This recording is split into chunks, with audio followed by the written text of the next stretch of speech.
ఎందుకుండా sir ఇప్పుడు కోర్టులో ఉన్న వాళ్ళందరూ ఈడు ఉన్నారు, మరి లేనోళ్ళు లేనంటే చూసి ఒక రైతు బిడ్డ గిట్ల కింద విలువిస్తలేరు. Wasting court's prime time. I'm also రైతు బిడ్డ తప్పు చేసిందా? నేను తప్పు చేసింది చెయ్యండి మా ఊళ్ళకి తెలుసు. వాళ్ళు నేను తప్పు చేయలే కాబట్టి నన్ను ఇవాళ గెలిపించుకోరు. పల్లె ప్రశాంత్ ఏందో రైతులకు తెలుసు, జనాలకు తెలుసు, జనాలు చూస్తున్నారు.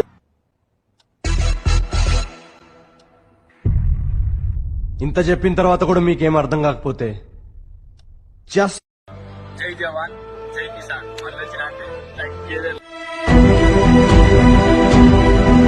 జై జవాన్ జై కిసాన్. జై జవాన్ జై జవాన్ జై కిసాన్. జై జవాన్ జై కిసాన్. జై జవాన్ జై కిసాన్. జై జవాన్ జై కిసాన్. జై జవాన్ జై